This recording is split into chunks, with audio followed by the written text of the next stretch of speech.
Senhor Deus, Pai amado e querido, Pai todo-poderoso, meu Deus, nessa noite nós queremos aqui mais uma vez nos reunir como igreja, meu Pai, para te adorar nessa noite e para aprender um pouco mais da Tua palavra, Senhor. Queremos agradecer por essa oportunidade, meu Pai, que o Senhor nos concede nessa noite e que nós possamos, meu Senhor, até a sua vinda, meu Pai, até o Senhor vir arrebatar a sua igreja, ou o Senhor voltar para nós individualmente, que nós possamos até esse dia, Senhor, estar estudando a Tua palavra, estar crescendo na graça e no conhecimento do nosso Senhor Jesus Cristo, que nós venhamos aproveitar todas as oportunidades que o Senhor nos dá, meu Pai, em nome de Jesus, para aprender da Tua palavra, Senhor. Porque hoje, meu Deus, meditando sobre isso, meu Pai, o Senhor colocou no meu coração, quando o Senhor me disse: meu filho, na grande tribulação as igrejas não vão estar abertas, o Espírito Santo não vai estar mais sobre essa terra, meu Deus, então que nós venhamos ser gratos, meu Deus, por essa oportunidade que o Senhor nos concede, Senhor, de estarmos cientes de tudo isso, meu Pai, e essas vidas que ainda estão desapercebidas, que ainda não perceberam isso, que ainda não pararam para pensar sobre isso, meu Pai, que o Senhor possa, meu Deus, através dos seus profetas, através dos seus missionários, Senhor, está alertando essas vidas também, e todos venham ter uma consciência, meu Pai, de tão importante que é nós aprendermos cada vez mais da Tua palavra, para não sermos enganados, meu Pai, para não ficarmos desapercebidos quanto à sua vinda, Senhor. Quero estar agradecendo aqui a vida de cada irmão que já se encontra aqui presente nessa noite, meu Deus, os irmãos que não puderam vir, aqueles que estão enfermos, que o Senhor vai curando, vai levando o anjo da cura neste momento, curando cada um, e que no próximo estudo bíblico eles possam estar aqui, meu Pai. Eu quero nessa noite também estar repreendendo todo o impedimento que muitas vezes se levantam para que as vidas não estejam aqui neste lugar para aprender da Tua palavra, Senhor, em nome de Jesus, meu Pai. Quero estar aqui também aproveitando essa noite para apresentar, Senhor, a família do meu amigo ali que se foi nesse dia de hoje, Senhor.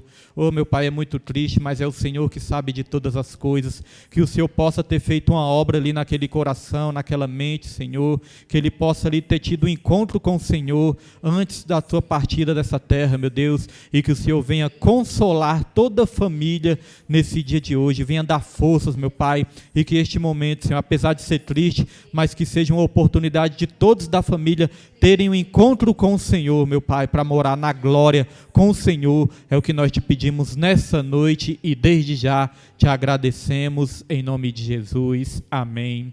E graças a Deus. Amém, irmãos? Os irmãos já podem se sentar. Então, pouco antes de eu vir, para cá, recebi uma mensagem no grupo ali, irmãos, que mais um colega de trabalho meu, se foi. E assim, apesar de eu não ter muita proximidade com ele, mas eu via ele praticamente todos os dias. Acho que até o evangelista Roberto é capaz de conhecer, um rapaz que vendia bota. Ele vendia bota, andava a Nova Cap toda lá. Todo dia ele falava: bom dia, doutor, bom dia, doutor. Vendia bota, irmão. Hoje ele aí se envolveu num acidente de carro, perdeu a vida. Mas Deus sabe de todas as coisas, irmãos? É uma notícia triste, mas Deus sabe de todas as coisas. Espero que tenha morrido ali, mas que ele tenha tido um encontro com o nosso Senhor Jesus Cristo, antes de tudo isso. Vamos lá, irmãos. Lição número 11, Estamos estudando nesse trimestre a supremacia das Escrituras, a inspirada, inerrante e infalível Palavra de Deus. Vamos para a lição número 11. Lição número 11, que tem como tema Lucas, Atos, o modelo pentecostal para hoje. Texto áureo vai dizer: e todos foram cheios do Espírito Santo e começaram a falar em outras línguas, conforme o Espírito Santo lhes concedia que falassem. Atos capítulo 2, versículo 4, texto muito famoso. Verdade prática dessa lição: a atividade do Espírito Santo e suas implicações na vida cristã são o padrão bíblico adotado pelo crente pentecostal. Vamos agora para a leitura bíblica em classe. O Pedro vai estar colocando a leitura bíblica em classe. Colocou, não? Não achou? Então vamos ler, irmãos. Hoje o Pedro não achou? Então nós vamos ler aqui, e os irmãos prestem atenção. Vou estar lendo aqui, os irmãos prestem atenção. Leitura bíblica em classe está em Lucas, capítulo 1, versículo 21 ao 22, e Atos dos Apóstolos, capítulo 2, versículo 1 ao 4. Vai dizer assim: e o povo estava esperando a Zacarias e maravilhava-se de que tanto se demorasse no templo. E saindo ele, não lhes podia falar, e entenderam que tivera alguma visão no templo, e falava por acenos e ficou mudo. Atos capítulo 2. Cumprindo-se o dia de Pentecostes, estavam todos reunidos no mesmo lugar. E de repente veio do céu um som, como de um vento veemente e impetuoso, e encheu toda a casa em que estavam assentados. E foram vistas por eles línguas repartidas como que de fogo, as quais pousaram sobre cada um deles. E todos foram cheios do Espírito Santo e começaram a falar em outras línguas, conforme o Espírito Santo lhes concedia que falassem. Vou estar lendo aqui o plano de aula, que não tem na revista dos irmãos, então os irmãos prestem atenção. Diz assim: nesta lição, temos como propósito destacar a ação do Espírito Santo na vida de Jesus em Lucas e da igreja em Atos, com a finalidade de capacitá-la para a proclamação do Evangelho em continuidade ao ministério de Jesus. Veremos que este modo de viver serve de modelo para a igreja dos dias atuais. Assim como no início da igreja, os crentes atuais precisam buscar o batismo no Espírito Santo como revestimento de poder do alto para realizar a obra de Deus e alcançar uma vida cristã vitoriosa. Hoje nós vamos falar muito sobre isso, irmãos, a importância do revestimento do Espírito Santo, né? Nós temos o modelo do pentecostal, do dia de Pentecostes, onde todos foram cheios do Espírito Santo, lá em Atos capítulo 2. Então este modelo, nós vamos aprender que este modelo serve para a igreja de hoje também, esse revestimento de poder. Apresentação da lição. Os objetivos da lição são: enfatizar a ação do Espírito Santo na vida e ministério de Jesus em Lucas. Ressaltar que a manifestação do Espírito Santo no ministério da igreja em Atos é cumprimento da promessa de Deus revelada por intermédio do profeta Joel. E apontar que o batismo no Espírito Santo é uma promessa atual e deve ser buscado por todos os crentes como capacitação para o serviço cristão. Então, o batismo com o Espírito Santo deve ser buscado para quê? Para capacitação para o serviço cristão. Motivação. O Espírito Santo é a fonte inspiradora e capacitadora da igreja.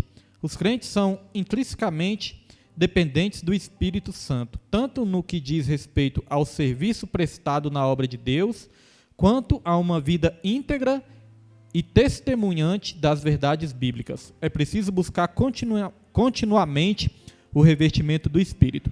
É importante dizer, né, que os discípulos, eles já faziam a obra do Senhor, né, irmãos? Mas eles precisavam de um poder a mais, um revestimento a mais para fazer a obra com mais perfeição. Então, o revestimento de poder é para potencializar os dons espirituais nas nossas vidas também. A capacitação que o Espírito Santo nos dá, é potencializar. Vamos para a introdução agora, aí todos acompanhem comigo aí na lição a introdução. Diz assim: Lucas, Atos são 2 volumes de autoria do médico amado. Aí os irmãos reparem aí, né, que não está dizendo assim, Lucas e Atos, né? Está assim, Lucas, Atos. Por quê, irmãos? Porque Lucas, Pai do Senhor, irmãos, Pai do Senhor. Então não fizeram uma separação assim não, dizendo Lucas e Atos, não. Aqui está Lucas, Atos. É porque, irmãos, Lucas e Atos é uma obra só. Esses 2 livros, que na verdade é só um, eles foram divididos ali, né? Eles foram divididos no Novo Testamento. Mas, na verdade, irmãos, não tinha nem necessidade dessa divisão, né? No caso, eles foram divididos ali, porque colocou o Evangelho de João no meio, de Lucas e de Atos. Colocou essa divisão, amém, irmãos? Colocou essa divisão no intuito de organização dos livros do Novo Testamento, irmãos. Mas são uma obra só, porque foi Lucas que escreveu tanto o Evangelho segundo escreveu Lucas, quanto o livro de Atos também. Então é até interessante a gente fazer um propósito de ler Lucas e Atos, acabar de ler o livro de Lucas, né, e depois já ler Atos. É interessante a gente ler esses 2 livros juntos, porque aí nós vamos ter essa noção que é uma obra só. Nós vamos encontrar muita semelhança ali e nós vamos ver que é uma obra só. Então é um propósito interessante para a gente colocar na nossa vida, né? Ler Lucas e Atos seguido um do outro. Então diz aqui, ó, os relatos são escritos a partir de premissas históricas e teológicas. Registram que a unção do Espírito Santo que repousava em Jesus também foi concedida à igreja. Desde o Pentecostes, o derramado Espírito Santo permanece como modelo para a igreja de Cristo. Então, desde Pentecostes, E o que é Pentecostes, né? Pentecostes, irmãos, era uma festa que era ali comemorada, celebrada pelos judeus, e Pentecostes significa 50º. Então, a festa de Pentecostes, ela era comemorada, celebrada 50 dias depois da Páscoa. Passava a festa da Páscoa, né? E 50 dias depois, aí se comemorava a festa de Pentecostes. E justamente 50 dias depois, quando se comemorou essa festa de Pentecostes, foi quando os discípulos foram cheios do Espírito Santo ali. Porque Jesus, ele morreu, ele ressuscitou na Páscoa, no dia de Páscoa, no domingo de Páscoa, né, ele ressuscitou. E aí, ele subiu aos céus, mas antes de subir aos céus, ele deixou uma promessa, né? Falou, ó, vocês vão ficar na cidade de Jerusalém, até que do alto vocês vão ser revestidos de poder. E serão minhas testemunhas, tanto em Jerusalém, como na Judéia, em Samaria, e até os confins da terra. Então os discípulos receberam aquela promessa, eles creram naquela promessa e começaram a orar para que a promessa fosse cumprida na vida deles. É assim na nossa vida também, né? Quando nós recebemos uma promessa, irmãos, primeiro passo, crer na promessa. Segundo passo, orar para que a promessa se cumpra. Ué, mas Deus não cumpre? Cumpre, mas Ele quer que a gente ore, né? Tudo que Deus faz nessa terra, Ele faz através de orações. E quantas vezes a gente pode receber uma profecia, né, e largar para lá, não orar em cima disso, né, irmãos? Então isso nos ensina que nós temos que orar, crendo na promessa. Porque quando nós oramos para que a promessa se cumpra, significa que nós estamos crendo na promessa. É igual Maria. O anjo chegou para Maria e falou assim, ó, você vai conceber, você vai dar um filho, e esse filho, né, será o Filho de Deus, será chamado de Emanuel. E aí Maria, no primeiro momento, Maria ficou na dúvida, né, indecisa, e falou assim, como será isso? A história que nós aprendemos é que o como pertence a Deus. Aí o Espírito Santo o anjo ainda explicou, né? Não, o Espírito Santo, né, vai descer sobre ti e você vai dar a luz ao menino. Aí ela falou assim, aí depois ela já creu na promessa. Ela falou, então eis aqui a tua serva, cumpra-se em mim a tua vontade, né? Ali ela já passou a crer. É isso que nós temos que fazer também, irmãos. Eis aqui o teu servo, cumpra-se em mim a sua vontade.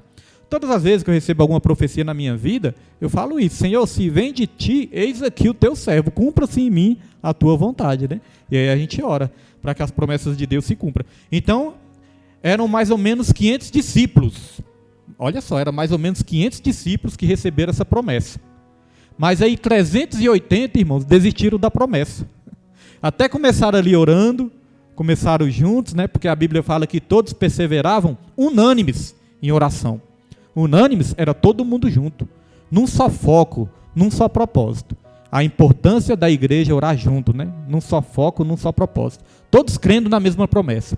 Mas aí os 380, eu creio que eles começaram ali a se cansar, ou começaram a duvidar, achavam que estava demorando muito, que a promessa não ia se cumprir. 380, irmãos, desistiram da promessa. Ficaram apenas 120. Os 120 que ficaram, eles receberam a promessa de Deus. A promessa foi cumprida na vida dos 120. Outra conclusão que nós tiramos com isso é que quem recebe a promessa é aquele que acredita até o fim. Mesmo que demore, mas aquele que acredita até o fim recebe a promessa, irmãos. Então nunca vamos desistir das promessas de Deus nas nossas vidas.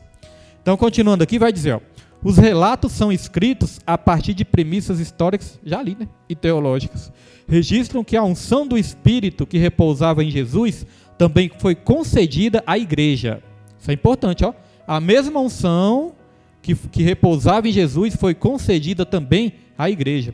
Jesus, ele representa a igreja, né? Daqui a pouco vamos falar mais um pouquinho sobre isso. Desde o Pentecostes, o derramado Espírito Santo permanece como modelo para a igreja de Cristo. Aí é importante falar o seguinte, irmãos, porque aqui fala que desde o Pentecostes, o derramado Espírito Santo permanece como modelo para a igreja de Cristo. É importante a gente falar, irmãos, a gente refletir, meditar sobre o que é ser pentecostal. Porque no começo mesmo da minha conversão, eu não sabia exatamente o que era ser pentecostal. Porque nós temos a tendência de pensar que ser pentecostal, irmãos, muitas vezes nós enfatizamos só a questão de pular, de rodar, corinho de fogo, né? Quando fala em pentecostal, a gente já lembra de quê? Corinho de fogo, aquele culto que todo mundo está pulando, rodando, a gente pensa nisso, né? Só que, irmãos, não é isso. O que é ser pentecostal? O que significa isso, pentecostal? Pentecostal é seguir o mesmo modelo da igreja quando a igreja nasceu. Porque a igreja nasceu no dia de Pentecostes. O dia de Pentecostes ali marcou o nascimento da igreja primitiva. Porque a igreja ainda, no Antigo Testamento, era um mistério que não tinha sido revelado ainda. No Antigo Testamento os irmãos veem, né, que falava do povo de Deus, falava ali das tribos, né, falavam dos santos, mas não falava de igreja, não mencionava o nome de igreja ainda. O nome de igreja começou a ser mencionado por Jesus. As portas do inferno não prevalecerão contra a minha igreja, né? Foi mencionado ali, começou a ser mencionado por Jesus. Então foi um mistério que começou a ser desvendado. A igreja é um mistério que começou a ser desvendado. No Antigo Testamento tinha um povo judeu, que era o povo de Deus. Mas a Bíblia ensina que existia o povo judeu e o povo gentil. Gentil, todos aqueles que não eram judeus. Então havia ali uma separação. Mas no Novo Testamento, a Bíblia vai dizer que já não existe mais separação. O muro da separação foi derrubado, né? O véu foi rasgado, hoje em dia todos têm acesso a Deus. Então o muro que separava os povos ali foi derrubado. Então hoje em dia é um só povo. Tanto os judeus quanto os gentios, eles formaram um só povo, e esse povo é o quê? A igreja de Cristo. Todos que creem em Jesus formam um só povo. Povos de todas as línguas, tribos e nações, todos formam a igreja quando creem em Jesus. Então ser pentecostal é isso, irmãos. Ser pentecostal é crer que os dons espirituais ainda são para os dias de hoje. Porque existe a fé pentecostal e existe a fé reformada. Os reformados, eles não creem, né? São chamados muitos, nem todos, né? Tem uns que ainda creem nos dons. Mas a maioria dos reformados, eles são cessacionistas. Eles não creem que os dias são para o dia de hoje. Eles creem que os dons eram só para aquela época dos discípulos, dos apóstolos. Eles creem em Deus, creem em Jesus, né? Tem a fé em Jesus também. Só que eles não creem nos dons para o dia de hoje. Então é um entendimento diferente, né? Dos pentecostais que creem nos dons espirituais. Então a doutrina pentecostal ensina isso, que os dons são para os dias de hoje, e também o batismo com o Espírito Santo, ou no Espírito Santo, vamos falar disso também, né? É para o dia de hoje também, por isso deve ser buscado, por isso deve ser desejado, assim como os dons espirituais também. Porque da mesma maneira que o povo na igreja primitiva precisava do batismo, dos dons, do revestimento de poder, a igreja de hoje também precisa. Porque todos nós, né, para ter essa capacitação, nós precisamos desse revestimento do Espírito Santo. Por que lá antes eles precisavam e a gente não precisa mais? Né? Nós precisamos também. Porque, como eu falei, os discípulos já faziam a obra, os discípulos eles já tinham o Espírito Santo. Daqui a pouco a gente fala sobre isso. Os discípulos eles já tinham o Espírito Santo de Deus, mas ali eles foram revestidos. Porque o que é revestir? Revestir é se vestir de novo, né? A gente se veste, se eu colocar um casaco por cima, assim, eu estou me revestindo daquele casaco, né? Então se revestir é isso, significa isso. Então ser pentecostal é nesse sentido, irmãos. Não é que a igreja tem que tocar corinho de fogo, não é que a igreja tem que ser aquela igreja né, barulhenta, não é. Avivada toda igreja tem que ser, né, em nome de Jesus, mas não é que tem que ser barulhenta, não é que tem que estar gritando, não é nada disso. Pentecostal significa seguir o mesmo modelo da igreja primitiva. Porque se a gente for reparar bem, a igreja de Jesus é pentecostal. Porque nasceu no Pentecostes, não é verdade? A Bíblia mostra claramente que a igreja nasceu no Pentecostes, então por isso ela é o quê? Pentecostal. Aí os homens fizeram ali muitas divisões, hoje em dia tem várias divisões, mas se a gente for para a Bíblia mesmo, nós vamos ver que a igreja é pentecostal. Vamos lá, tópico 1, vamos para o tópico 1. O Evangelho de Lucas, o Espírito Santo no ministério de Cristo, irmãos. Olha só, Lucas, ele escreveu, né, o Evangelho de Jesus Cristo segundo escreveu Lucas, e Lucas ele falou muito do Espírito Santo de Deus. É um dos livros assim que mais fala do Espírito Santo de Deus, é o livro de Lucas. Ele enfatizou muito o Espírito Santo. Enfatizou as curas de Jesus também, né, o nascimento de Jesus, conta com detalhes, e enfatizou bastante o Espírito Santo de Deus. Aí nós vemos que no livro de Atos dos Apóstolos, Lucas ele continua enfatizando o quê? O Espírito Santo de Deus. Aí quando nós falamos, né, Atos dos Apóstolos, o melhor nome seria Atos do Espírito Santo através dos apóstolos. Porque sem Jesus, sem o Espírito Santo, nós não podemos fazer nada, não é verdade? Então vamos lá para o subtópico 1. Subtópico 1 vai dizer, o Espírito Santo no Evangelho. Lucas registra os fatos acerca da vida e obra de Cristo. O evangelista enfatiza o papel do Espírito no advento do Messias. A ação do Espírito é percebida na vida do precursor de Cristo, João Batista. Precursor, né? Precursor, irmãos, é aquele que vem antes, né? Então João Batista já anunciava ali a vinda de Jesus. João Batista era primo de Jesus. Os irmãos sabiam dessa? Sabia, né? João Batista era primo de Jesus, viu, irmãos? Então aqui diz, ó. A ação do Espírito é percebida na vida do precursor de Cristo, João Batista. Na vida de Isabel e Zacarias. Isabel e Zacarias eram os pais de João Batista. Seus pais, né? Tá aqui. Na concepção virginal de Maria e na vida de Simeão, ao conhecer o Messias antes de morrer. Espera aí que eu não respeitei aqui as vírgulas nem os pontos, né? Vamos ler de novo. A ação do Espírito é percebida na vida do precursor de Cristo, João Batista. Na vida de Isabel e Zacarias, seus pais, e na concepção virginal de Maria e na vida de Simeão ao conhecer o Messias antes de morrer. O Evangelho ainda ressalta o poder de Cristo em batizar no Espírito Santo e com fogo. Batizar no Espírito Santo e com fogo. Então é importante nós atentarmos também para essa expressão. Porque muitas vezes nós vamos ver batismo com Espírito Santo e batismo no Espírito Santo. Nós entendemos que significa a mesma coisa. Mas estudando essa lição, irmãos, eu entendi que a melhor maneira de falar é batismo no Espírito Santo. Por quê? Porque é igual o batismo nas águas, né? Alguns falam batismo com água e outros falam batismo nas águas, né? Batismo com água, irmãos, você pode pegar uma vasilhinha, um copinho aqui, né? Tá batizando com água. Agora, vê que é diferente? Batismo nas águas é diferente, né? Batismo nas águas, a pessoa vai submergir todinha, né? A gente afunda a pessoa ali todinha, né? Significa submergir ela toda, como se estivesse enterrando realmente todinha. Certa vez eu lembro da pastora Marinês. Eu não sei se era eu que estava segurando, o irmão que ia se batizar ali, ou se eram outras pessoas. Mas ali nós estávamos segurando ali, irmãos, aí batizou, não lembro quem estava se batizando também. Mas aí nós batizamos, aí a pastora ficou assim, não foi legal não, tem que enterrar todinho.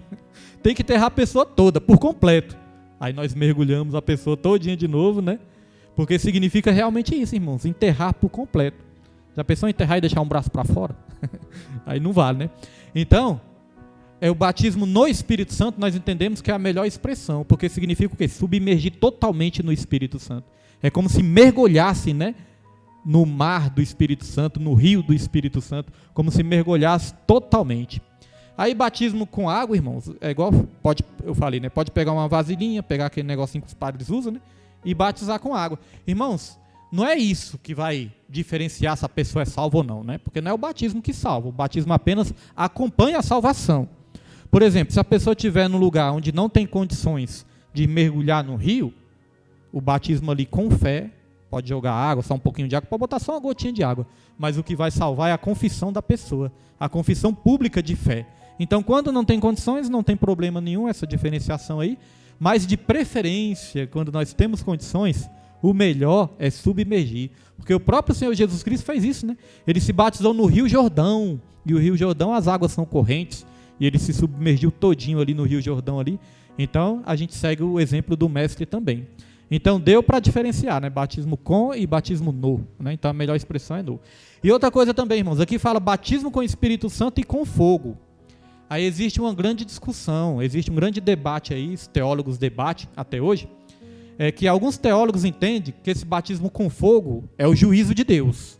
Que quando batiza com fogo é que a pessoa está sendo condenada, está dizendo que é o juízo. E outros dizem que não, que o batismo com fogo é o batismo com o Espírito Santo, é quando a gente é cheio do Espírito Santo, é o batismo com fogo. Mas, irmão, se a gente estudar bem a Bíblia, aprofundar a Bíblia mesmo, nós vamos ver que pode significar as duas coisas, fogo. O fogo tanto significa a ação do Espírito Santo, porque as línguas não eram de fogo, fogo também representa o Espírito Santo. Então, pode tanto representar o batismo com o Espírito Santo, como pode representar também a purificação, né? Purificação ser limpo, que é o batismo com o Espírito Santo, ou pode significar também juízo. Então, dependendo do contexto, dependendo da passagem que tiver, pode significar também as duas coisas, purificação, e pode significar também a purificação com o Espírito Santo, né? E pode significar também o juízo, dependendo, né, do contexto que estiver. Batismo com o Espírito Santo e com fogo, aí eles fazem essa diferenciação aí, né? Vamos lá, subtópico 2, o Espírito Santo e o batismo de Cristo. Ao descrever o batismo de Jesus no Jordão, Lucas informa que, estando o Senhor orando, o céu se abriu, o Espírito Santo desceu sobre ele em forma de pomba, e uma voz do céu dizia: Tu és o meu filho amado. Aí nós vamos falar um pouquinho sobre o batismo. Quando Jesus se batizou, irmãos, esses 3 fenômenos aconteceram. Primeiro, o céu se abriu, está lá em Lucas 3:21. E aí depois o Espírito Santo desceu sobre ele em forma de pomba, Lucas 3, versículo 22. E uma voz do céu disse: Tu és o meu filho amado, com quem eu me alegro. Então, meus irmãos, o que é que nós podemos extrair para a nossa vida também? Quando nós nos batizamos, né, nós estamos sempre incentivando as pessoas a se batizarem, porque às vezes a pessoa passa 10, 15, 20 anos na igreja e não se batiza. Às vezes a pessoa até professa a fé em Jesus, diz que crê em Jesus, mas não se batiza, não toma essa decisão de se batizar. E o batismo, ele simboliza isso, é uma confissão pública de fé. Jesus, ele falou: aquele que me confessar diante dos homens, eu confessarei diante do Pai. Mas aquele que me negar diante dos homens, eu negarei diante do Pai também. Então, como é que nós vamos professar nossa fé em Jesus e não vamos querer nos batizar? Às vezes as pessoas entendem errado e falam: pastor, eu não estou preparado para me batizar. Irmão, se a gente olhar bem, a gente nunca vai estar preparado. Aqui está dizendo que Jesus, ele se batizou para ser capacitado.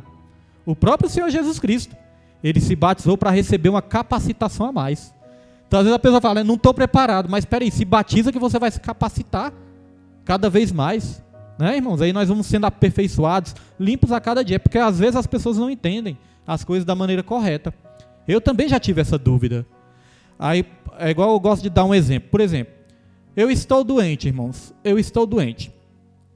Vamos imaginar, Deus o livre, né? Vamos imaginar que eu estou com uma doença terminal ou uma doença incurável. Né? Deus está repreendido, é só um exemplo. Vamos imaginar que eu estou com essa doença, irmãos. Mas mesmo assim, Deus, ele pode fazer milagre, né? Agora, já pensou se eu falar o seguinte: não, primeiro eu vou me curar para depois buscar o médico. Isso tem sentido? Primeiro eu vou me curar, eu vou esperar a minha cura para depois eu buscar o médico. Não tem sentido nenhum, né, irmãos? É a mesma coisa. Não, primeiro eu vou me preparar para depois buscar Jesus. Não, primeiro a gente busca Jesus e é Jesus que nos cura, né? É Jesus que nos capacita.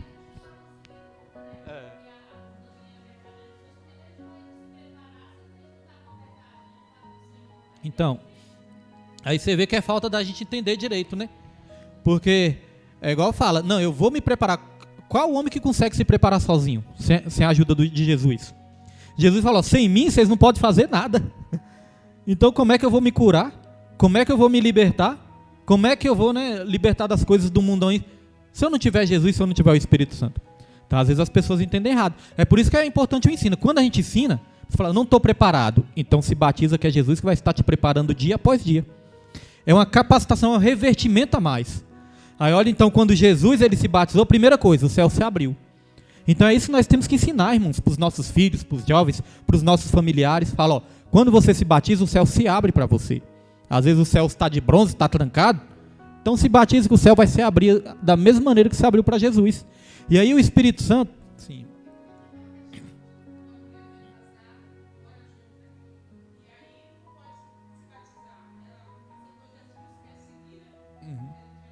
Sim. Aí vai depender da doutrina de cada igreja, né? Agora, se a gente olhar para a Bíblia, irmãos, com sinceridade, se a gente olhar para a Bíblia, na Bíblia nós vemos vários exemplos de batismos. Nesses exemplos da Bíblia, está escrito na Bíblia em algum lugar que os discípulos perguntavam: vem cá, você já casou, você não casou? Estava escrito, irmãos, que eles perguntavam isso? Você já é casada, você casou, você não casou, como é que você está? Não. Certa vez, vou dar um exemplo aqui, certa vez vai dizer que estava o eunuco e Filipe, né? E ali o eunuco estava lendo o livro ali, e o eunuco não estava entendendo, aí Filipe chegou, o Espírito Santo transportou Filipe até esse eunuco, aí o Espírito Santo, quando transportou Filipe, aí Filipe viu o eunuco ali lendo, ele estava até lendo uma passagem de Isaías que falava sobre Jesus, só que ele não estava entendendo, aquela passagem estava falando de quem mesmo. Aí Filipe perguntou para ele: você entende o que você lê? Aí ele: não, como é que eu vou entender se não tem ninguém para me explicar? O eunuco falou, né? Como que eu vou entender se não tem ninguém para me explicar? Só que o Espírito Santo já tinha transportado Filipe para explicar para ele. Aí Filipe começou a explicar sobre a Bíblia para o eunuco. Falou, isso aí que você está lendo, está falando sobre Jesus. Jesus é o Filho de Deus, Ele é o Messias, Ele é o nosso Salvador. Começou a explicar para o eunuco. E aí, a Bíblia não fala com detalhes, mas eu entendo que Filipe começou a ensinar sobre a importância de crer e de ser batizado. Aí nisso, o eunuco, irmãos, perguntou, tinha uma água lá por perto, né? Aí o eunuco perguntou, o que me pede de ser batizado? Ali está a água, o que me pede de ser batizado? Aí Filipe só perguntou se ele cria. Você crê? Creio. Então nada te impede de ser batizado. Foi lá e batizou. Então qual o requisito para se batizar, irmão? Se a gente for prestar bastante atenção. Qual o requisito? Crer. Crer em Jesus. Quando a gente crê em Jesus, a gente já está apto para ser batizado. É uma confissão pública de fé. Antes não tinha. Hoje em dia eu entendo sim que é necessário um esclarecimento, um estudo, né, uma preparação. Eu entendo que é necessário. Mas se a gente for olhar para a Bíblia, teve passagens da Bíblia, irmãos, que não teve curso, não teve nada. Só perguntou, você crê? Creio. Ia lá e batizava. A família do carcereiro. Vai dizer que Paulo e Silas estavam na prisão. Aí eles pregaram, né, para o carcereiro ali foi liberto, tudo. Aí pregaram na casa do carcereiro também, né? E aí vai dizer que a família do carcereiro creram e toda a família foi o quê? Batizada. Não teve curso, não teve nada disso. Hoje em dia eu entendo sim, né, para evitar confusão, a gente pode sim fazer uma preparação e tudo. Mas qual o requisito para ser batizado? Crer em Jesus. Porque todas essas situações, igual a irmã citou também, pode ter situação que ainda não é casada, tudo isso vai se resolvendo, irmãos. Porque nem toda situação pode ser resolvida na hora. Eu já vi um relato, irmã Rita, de uma pessoa, minha avó até passou por uma situação semelhante. Eu vi um relato de uma pessoa que escreveu para um pastor e falou, pastor, eu estou desesperada, eu estou a ponto de desistir de tudo, eu não tenho mais forças nenhuma para buscar, estou a ponto de abandonar a igreja, abandonar a fé, abandonar tudo. Porque há muito tempo, muitos anos que eu estou na minha igreja, e na minha igreja eu não posso tomar a Santa Ceia do Senhor. Só que eu não posso tomar, não é porque eu não quero tomar, eu não posso tomar porque o meu marido não quer se casar. Estou sempre falando para ele, estou sempre insistindo com ele para se casar, e ele não quer se casar. E aí, meus irmãos, ela pediu conselho para esse pastor.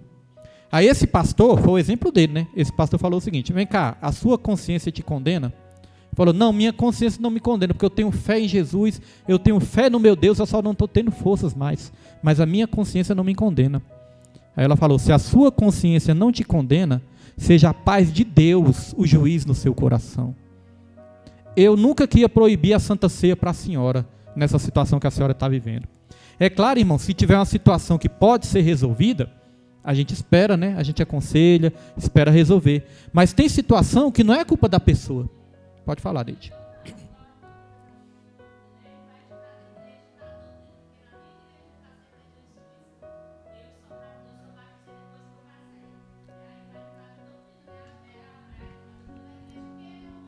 Isso.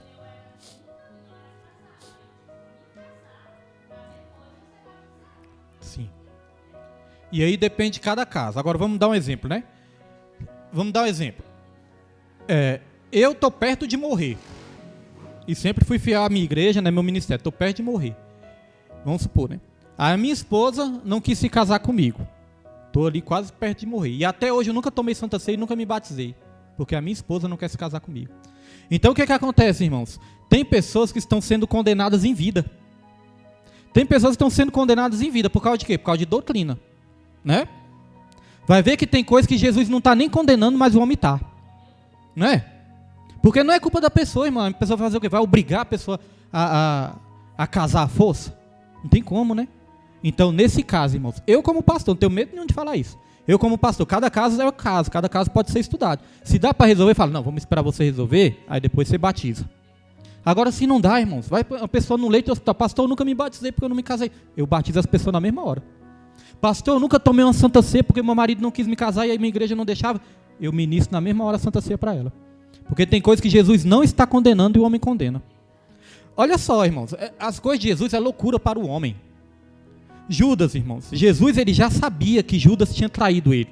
Judas já tinha vendido Jesus. E ali Jesus ia ministrar a Santa Ceia da Nova Aliança. Era a Santa Ceia da Nova Aliança, a Santa Ceia eterna, né? Aí Jesus estava ministrando a Santa Ceia.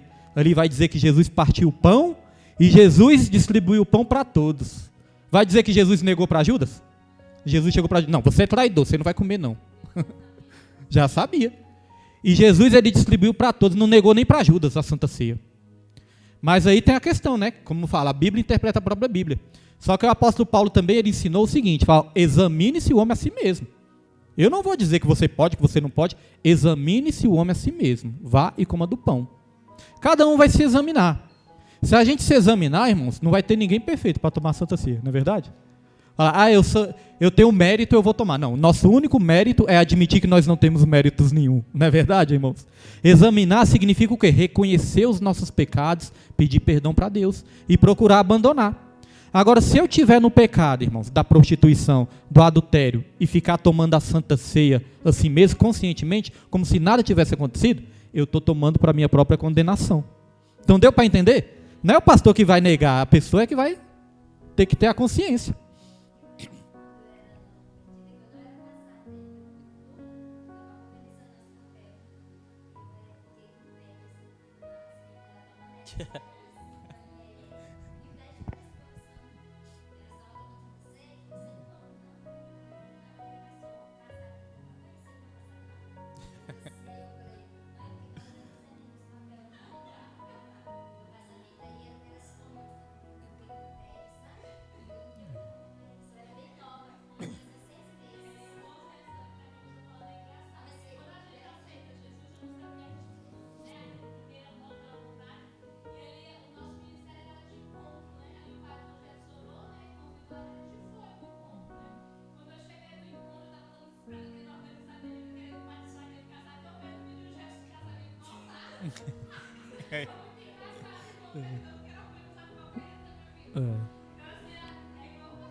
Então, irmãos, os irmãos veem que cada caso é um caso. Cada caso tem que ser analisado, entendeu? Individualmente. Não dá para botar tudo na mesma coisa assim e querer agir da mesma maneira.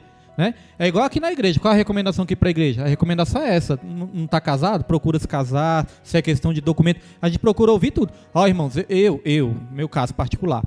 Eu não gosto, por exemplo, se tem alguns irmãos, tem um casal que ainda não está impossibilitado de casar por causa de documento, eu não tenho coragem de falar que esse casal está na fornicação, não.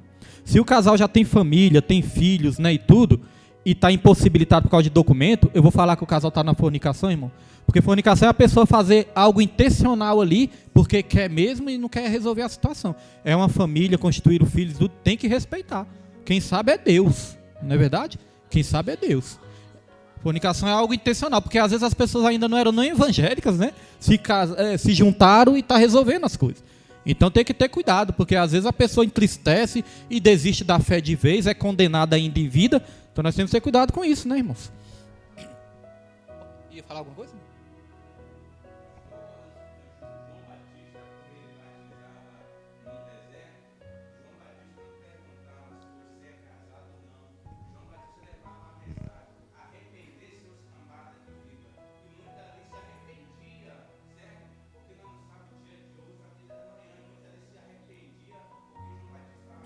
Verdade.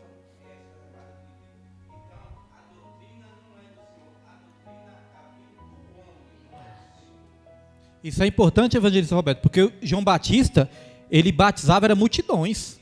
Ia multidões para o deserto. Ele ia saber a situação de cada um. Deixa eu ver seus documentos aqui. Não, arrependa-se, batiza, né? E a situação vai se ajeitando, irmãos. Tem situação que é anos e anos para se ajeitar, né?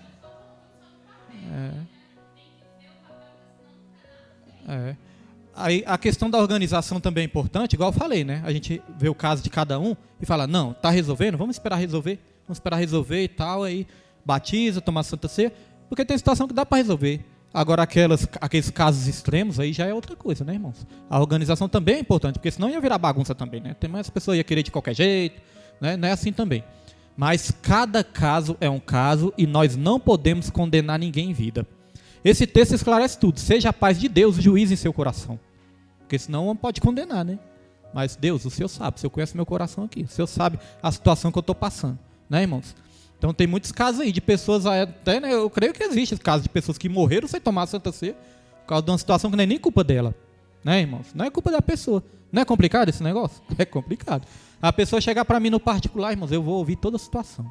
E graças a Deus, todos os irmãos que entraram no ministério, né, com algum problema, impedindo o casamento, graças a Deus todos conseguiram a vitória. Graças a Deus, irmãos, tivemos paciência, oramos, não cheguei acusando, está em fornicação, não fiz isso. Vou ficar machucando uma pessoa que já está sofrendo a situação, né? Já está sofrendo por causa daquilo, eu vou machucar mais a pessoa ainda, né, irmãos? Agora, se é uma coisa intencional, sem arrependimento, aí sim, caracterizou. É igual o crime, né, irmãos? O crime, quando é intencional, tem um crime culposo e o doloso, né? Doloso é aquele que teve dolo, né? Aquele que é intencional. E o culposo é aquele que não foi intencional. Não é verdade? Não foi culpa da pessoa. Então tem que separar as coisas. Agora, se o pecado é praticado de uma forma intencional, aí sim, aí você está na fornicação, porque é uma forma intencional, não quer resolver, né, irmãos? Então cada caso é um caso. Então, o céu se abriu, o Espírito Santo desceu sobre Jesus. Quando o Espírito Santo desceu sobre Jesus, foi o quê? O revestimento. Os irmãos notem que Jesus, ele se preparou 30 anos para exercer o ministério de 3 anos. Mas também foi o ministério, né? O ministério de Jesus foi o ministério. Se preparou 30 anos para exercer o ministério de 3. É claro que cada caso é um caso também, porque igual eu vejo na minha vida, irmãos. Na minha vida, eu fui me converter aos 37 anos, ou seja, já estava passando do tempo, né? Mas aí, irmãos, Deus teve pressa na minha vida. Deus teve pressa, fui ungido para obreiro, fui ungido para evangelista, mas não foi uma coisa que eu fui entrando pela janela. Não, Deus, ele criou todas as situações. E hoje eu estou aqui como pastor, né? Foi um caso diferente, igual o caso do apóstolo Paulo também. O apóstolo Paulo ficou cego, depois ali foi batizado, depois ali ele começou a fazer a obra, teve que ir para o deserto, passou uma aprovação, voltou de novo fazendo a obra. Cada caso é um caso. Agora Jesus, ele se preparou 30 anos para exercer o ministério de 3. E Jesus, ele não começou a curar, libertar, ressuscitar. Ele não começou a fazer isso sem antes ser revestido do poder, revestido do Espírito Santo. A pomba, né, o Espírito Santo, quando desceu sobre ele, na forma de uma pomba, quando desceu sobre ele, isso ali estava significando o quê? O batismo com o Espírito Santo. Jesus sendo revestido do alto. E aí vai dizer também que uma voz veio do céu e falou: este é o meu filho amado com o qual eu me alegro. Eu entendo com isso e eu ensino também todos que vão se batizar. Quando você toma a decisão de se batizar e você se batiza, Deus, ele está se alegrando com a sua vida. Agora, quando a pessoa não se batiza, irmão, o Espírito Santo está triste, né? Vai morrer e não vai se batizar. Então é algo complicado, né? Então eu entendo que esses 3 princípios servem para a nossa vida também. E esse é o exemplo da igreja também, irmãos. A igreja, para começar a exercer o ministério também, ela tem que ser revestida do Espírito Santo, revestida do poder que vem do alto também, revestida do Espírito Santo. Nós estamos falando de revestimento do poder.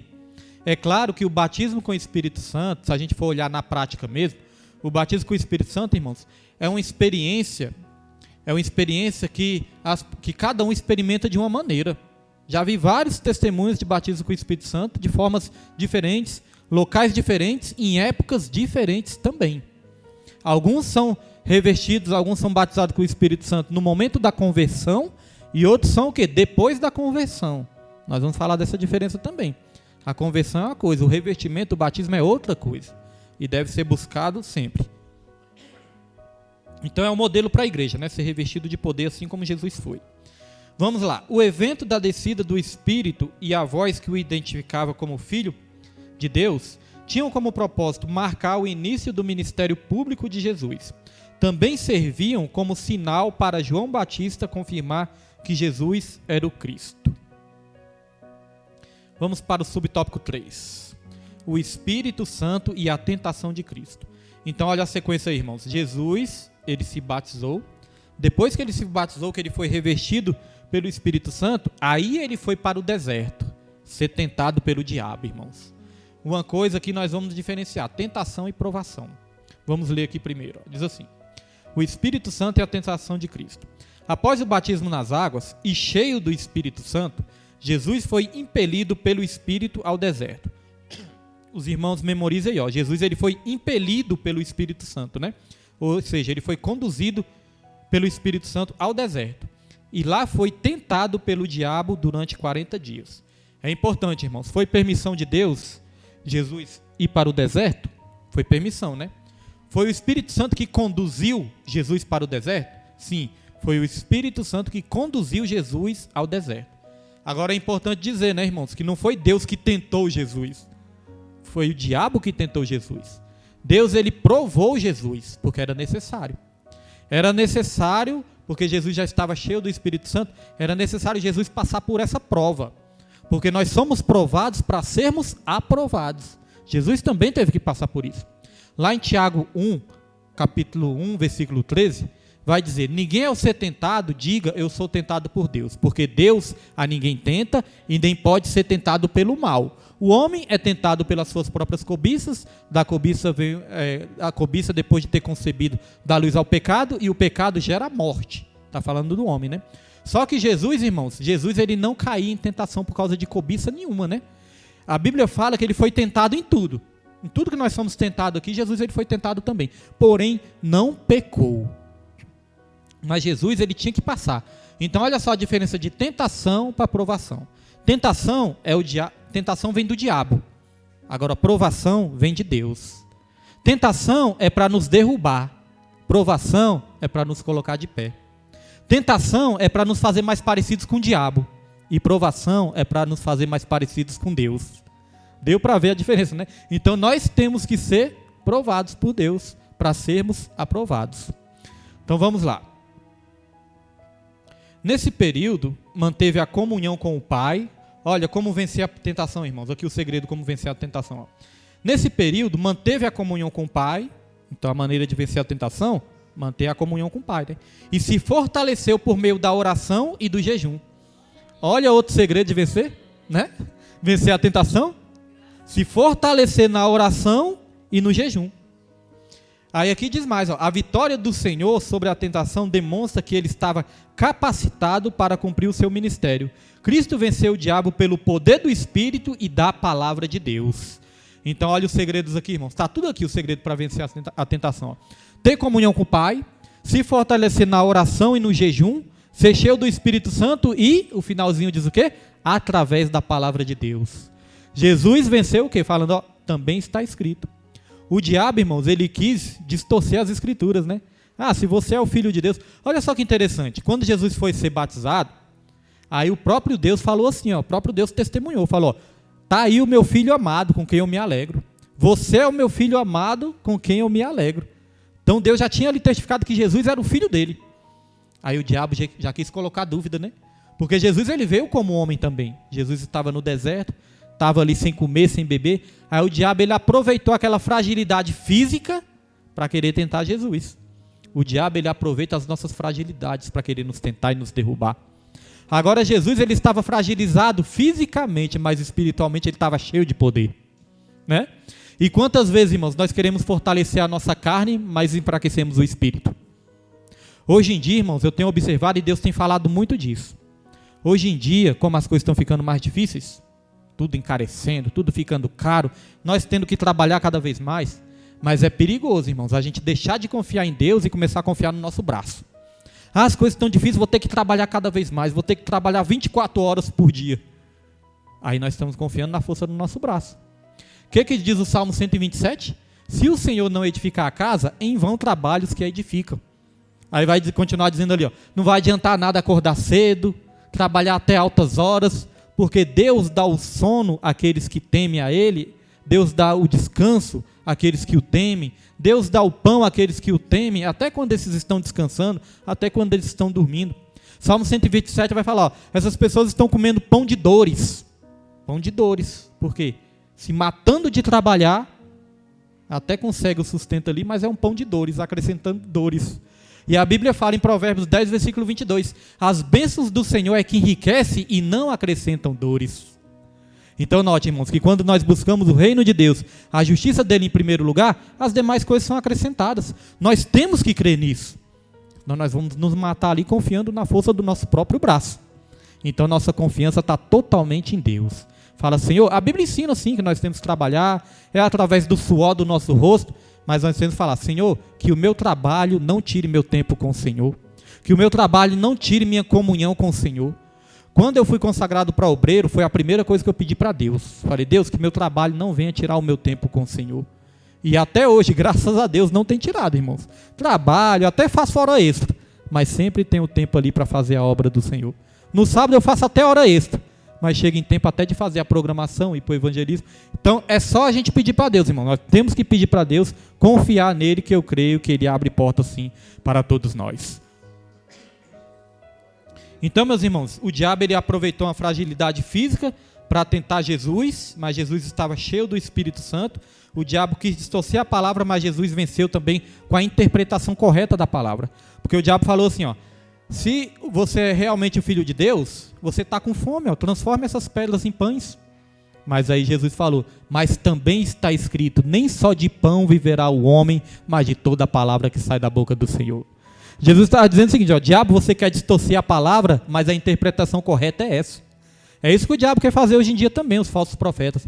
Eles querem ali, né, manipular a palavra, eles querem distorcer a palavra, mas quando nós temos a interpretação correta, irmãos, nós não vamos ser enganados. Irmão Roberto queria falar?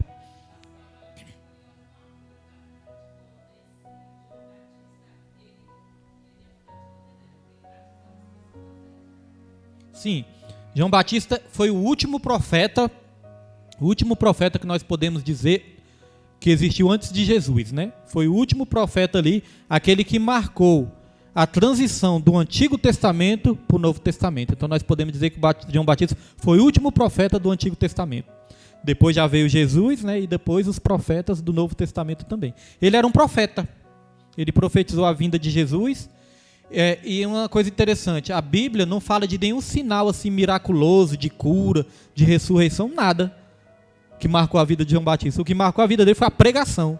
Ele foi um profeta usado na pregação do arrependimento.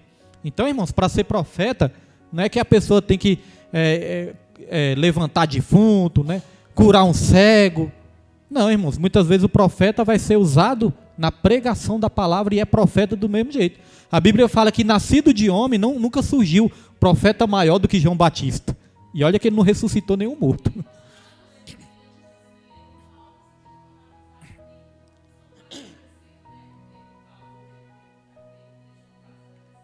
Cada um com seu chamado, com seu ministério, né? O caminho. Sim. Isso. Certa vez perguntaram se João Batista era o Cristo, né? Ele falou, eu sou a voz do que clama no deserto. Né?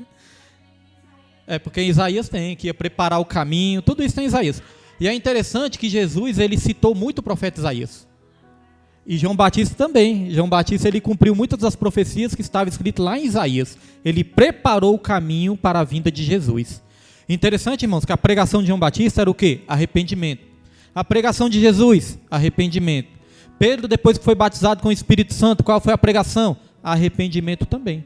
A pregação nos dias de hoje também é isso, irmãos, não mudou. É pregação de arrependimento. Arrependei-vos e recebereis o reino dos céus, recebereis o dom do Espírito, o Espírito Santo de Deus. A pregação não pode mudar, a pregação continua sendo de arrependimento para a salvação. Não pode mudar. Apesar que muitos hoje aí, né, só bênção, e não fala de arrependimento, né, irmãos? Então isso é perigoso. Oi?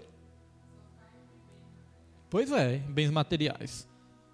Então Jesus, ele venceu através da palavra e nós também vencemos através da palavra, irmãos.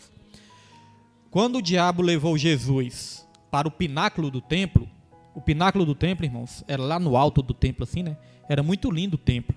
O templo vai dizer que as paredes, irmãos, eram douradas, as paredes refletiam, assim, a luz do sol, né?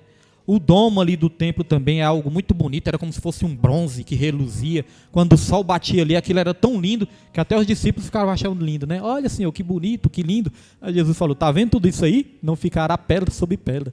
Mas era algo muito lindo o templo. Então o diabo, ele transportou Jesus para o pináculo do templo e falou, tá vendo tudo isso aí? Tudo isso aí eu te darei se prostrado me adorares.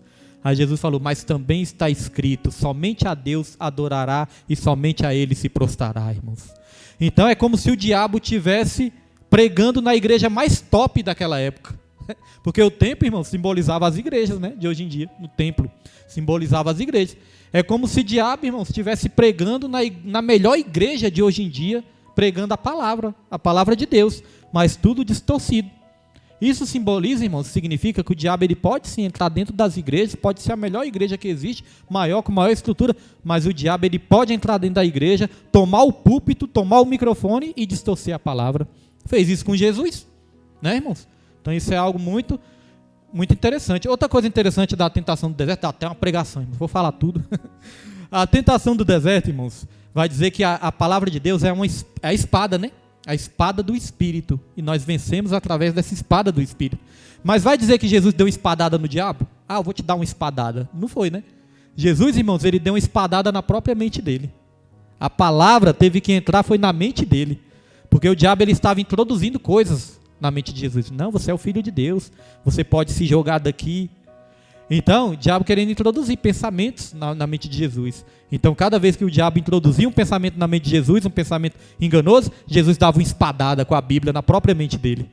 É assim na nossa vida também, irmãos. Quando vem aqueles pensamentos estranhos, é só a gente se lembrar de um versículo bíblico, né?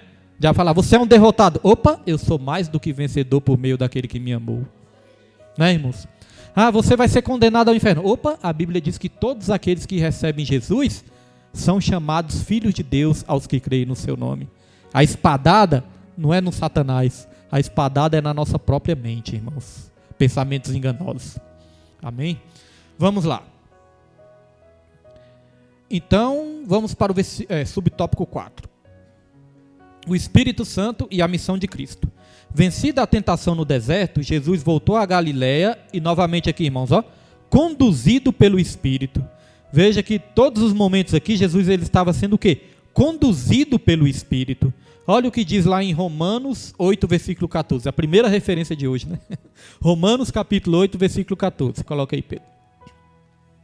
Porque todos os que são guiados pelo Espírito de Deus, esses são filhos de Deus. Guiados pelo Espírito. Os filhos de Deus, irmãos, têm que ser guiados pelo Espírito. E hoje eu estava orando e meditando sobre isso, né? Para a gente identificar mesmo a voz do Espírito Santo na nossa mente, irmãos, nós temos que esvaziar a nossa mente de todos os pensamentos errados.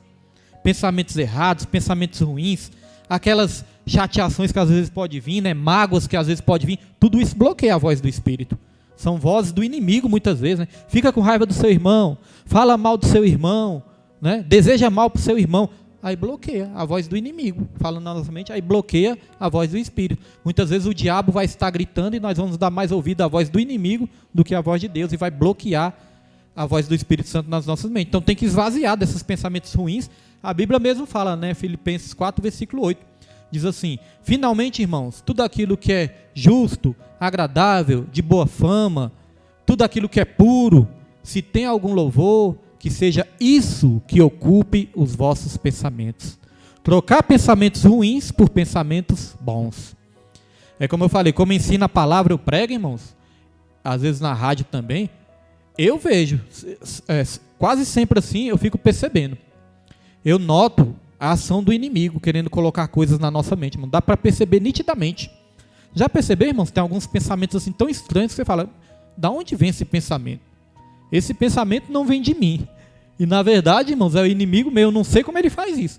Mas ele tem o poder de introduzir pensamentos ruins na nossa mente também. Para bloquear a ação do Espírito Santo. Então a Bíblia fala o quê? Para a gente se revestir o quê? Do capacete da salvação, né? Colocar o capacete, porque o capacete protege a mente. Então todas as vezes que vinha esse pensamento, a gente já tem que identificar. Esse pensamento não é de Deus. Esse pensamento é do inimigo. E eu não posso dar voz para o inimigo, irmãos. E repreender das nossas vidas. Então vamos lá. Uma coisa interessante dizer também para a gente encerrar esse subtópico aqui, irmãos, esse tópico, é que Jesus ele foi levado ao deserto. E o deserto, irmãos, ele é uma bênção. Pastor, como assim? Deserto é uma bênção? Quero a distância de deserto. Deserto é uma bênção quando é a agenda de Deus. Quando é Deus que nos conduz para um propósito maior. Porque tem muitos desertos, irmãos, que somos nós mesmos que vamos, por conta própria. Às vezes fala, Deus me levou para o deserto. Às vezes somos nós que vamos por causa das nossas escolhas erradas. A gente mesmo vai. Já viu o Salmos 23? Que fala, o Senhor é meu pastor, nada me faltará. Ele me faz deitar em pastos verdejantes. Ele me conduz a águas tranquilas. Sempre Deus conduzindo, né? A lugares bons, de bênçãos, águas tranquilas. Mas depois ele fala assim, ainda que eu ande pelo vale da sombra e da morte. Então é ali Deus que estava conduzido para a bênção. Mas muitas vezes nós é que vamos para o vale da sombra e da morte, né? Ainda que eu ande para o vale da sombra e da morte, não temerei mal nenhum. Então muitas vezes o vale da sombra e da morte somos nós que vamos por causa das nossas escolhas erradas. Eu estava até pensando sobre isso, irmãos. Morreu um jovem lá no domingo, né? Até chamou muito minha atenção isso aí. Aí eu pensando, né? Morreu esse jovem aí. Eu não sei o motivo que ele morreu, mas foi esfaqueado, essas coisas. Aí eu pensei em outros jovens, né? já fui jovem também, já fiz muita bobagem na minha vida. Quantas vezes eu estava andando caminhos largos para o vale da sombra e da morte, mas graças a Deus, Deus teve misericórdia, né? Então muitas vezes é o ser humano que vai com suas próprias pernas. Vamos lá. Após ministrar em alguns lugares, dirigiu-se para Nazaré. Na sinagoga, ao abrir o rolo de Isaías, leu a passagem que dizia: o Espírito do Senhor é sobre mim. Então, irmãos, depois que Jesus saiu do deserto, Jesus voltou a Galiléia, né, conduzido pelo Espírito, e após ministrar em alguns lugares, dirigiu-se para Nazaré. Nazaré era uma pequena aldeia de Jerusalém. Ficava, se eu não me engano, se não me falhar a memória agora, não vai falhar não, ficava a 24 quilômetros de Jerusalém. Era uma pequena aldeia, né, que ficava nas proximidades ali, Nazaré. Então, meus irmãos, Jesus ele foi para este lugar. E aqui vai dizer, ó, na sinagoga, ao abrir o rolo de Isaías, leu a passagem que dizia: o Espírito do Senhor é sobre mim. Irmãos, essa passagem de Isaías está lá em Isaías 61, versículo 1 e 2. E tem também lá em Lucas, capítulo 4, versículo 18. Então, o Senhor Jesus, ele abriu o rolo, né, de Isaías, e aqui diz, ó, ao terminar a leitura, o Senhor afirmou: hoje se cumpriu esta escritura. Aqui o Senhor declara que a unção do Espírito qualifica seu ministério para evangelizar, curar, libertar e restaurar os pecadores. Uma coisa interessante, irmãos, na sinagoga lá de Nazaré. A sinagoga era uma tradição de ser escolhida ali 7 pessoas para ler algumas passagens, alguns trechos da lei e também alguns trechos dos profetas. Depois que liam a lei ali, era lido um trecho dos profetas, e depois que era lido um trecho dos profetas, aquele que leu o trecho dos profetas tinha que fazer uma pregação. É como se pregasse em cima daquilo ali. E olha que interessante que aconteceu, irmãos. Jesus, a gente não sabe se Jesus ele escolheu a passagem de Isaías ou se escolheram para ele. A gente não sabe, a Bíblia não fala. Ou se escolheram essa passagem de Isaías para ele, né? Isaías 61. Só que Jesus pegou o rolo, e quando ele pegou o rolo, ele abriu o rolo, ele foi chamado, ele se colocou de pé no púlpito, se colocou de pé ali na frente de todos, né? Ele pegou o rolo de Isaías, ele abriu o rolo de Isaías ali e começou a ler. Aquela passagem que diz assim, ó: o Espírito do Senhor está sobre mim, porque ele me ungiu para evangelizar os pobres, para curar os enfermos, para dar vistas aos cegos, para proclamar a liberdade aos cativos e oprimidos, e também para declarar o ano aceitável do Senhor. Jesus, ele leu essa passagem. Agora, sabe o que eu acho mais lindo e mais forte? É que depois que Jesus leu essa passagem, Jesus se sentou para fazer ali a pregação. Jesus se sentou, todos fixaram os olhos em Jesus e ficaram olhando, vamos ver o que ele vai pregar. Aí Jesus falou assim, ó, olha só o que Jesus falou, hoje está se cumprindo isso que está escrito aí, ó. Ele estava se declarando, irmãos, filho de Deus. Ele estava falando, tá vendo isso que está escrito aí, ó? Hoje está se cumprindo essa profecia. Essa profecia estava falando de mim. Imagine a surpresa de todos que estavam ali, irmãos. Porque todos já conheciam essa passagem. E eu acho isso muito lindo, né? Hoje está se cumprindo essa profecia. Jesus apontando para ele ali. E ficou na dele, ficou sério lá, né? Eu imagino a reação de todos ali. E eu acho lindo, irmãos, porque Jesus, ele tinha essa autoridade. Ninguém era doido, né, de chegar ali e falar que ele era o Filho de Deus, que a profecia estava falando era dele, se não fosse, né, irmãos? Era perigoso ser linchado, ser morto ali. Blasfêmia, porque no futuro eles fizeram isso com Jesus, né? Ah, está blasfemando, dizendo que é Filho de Deus. Mas, irmãos, Jesus, ele teve essa autoridade e eu achei isso muito lindo. E ele falou, irmãos, que ele foi ungido para quê? Para evangelizar, para curar, para libertar, para restaurar os pecadores. E nós somos ungidos com o Espírito Santo também, irmãos. Nós temos a unção do Espírito Santo também para tudo isso. Porque nós somos evangelizados para evangelizar. Nós somos curados para curar. Nós somos libertos para libertar. Nós somos salvos para salvar também, irmãos. Temos ferramentas de salvação. Então, muitas vezes, irmãos, a pregação de hoje em dia, venha para Jesus para você receber seu carro, sua casa, para você ficar rico, e as pessoas acham que é isso. Ah, eu sou ungido pelo Espírito Santo para me prosperar, para me ser vencedor. Irmãos, é para sermos canais de bênção nessa terra. Mais do que vencedor, nós já somos mesmos em Cristo Jesus, né? Mas não é, como foi dito aqui, esse materialismo todo. Todas essas questões de material, irmãos, prosperidade, vem de Deus, Deus prospera também. Mas é claro, tudo através de colocar o reino de Deus em primeiro lugar e através do nosso trabalho também. nessa pregação que eles dizem hoje em dia, aí, que eles barganham, né, fazem barganha com Deus. Não é isso, né, meus irmãos? Então vamos lá, tópico 2. Tópico 2. Atos dos Apóstolos. O Espírito Santo no ministério da igreja. Subtópico 1. O Espírito Santo em Atos.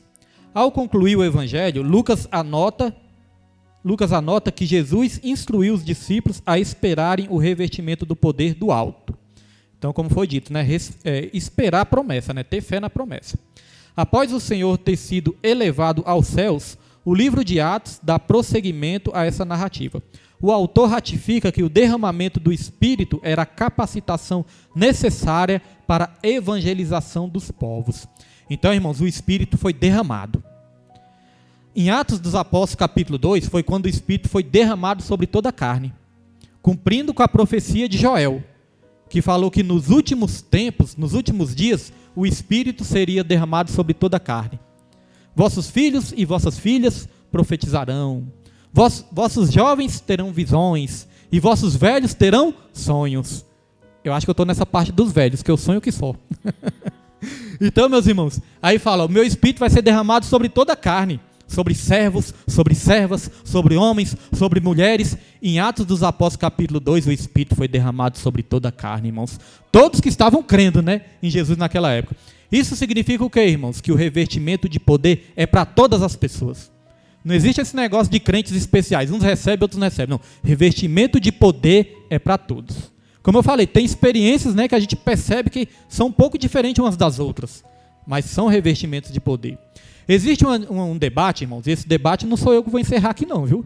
Existe um debate entre os teólogos bem capacitados, né, que já vem de séculos. Eles debatem, irmãos, eles se perguntam, né? Tem uns que dizem assim, que o dom de línguas é a evidência do batismo com o Espírito Santo. Tem uns que acreditam que o dom de línguas é a evidência do batismo com o Espírito Santo.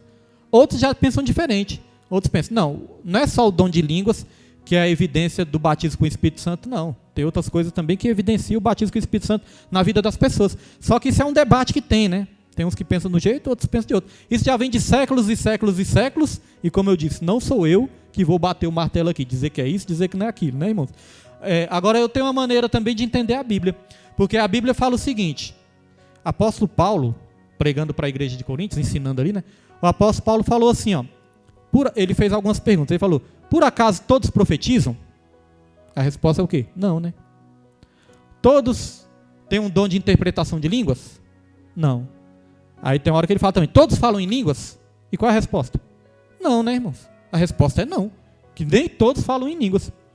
Mas todos podem buscar esse dom de línguas. E a Bíblia fala que o Espírito Santo de Deus, ele distribui os dons da maneira que lhe apraz.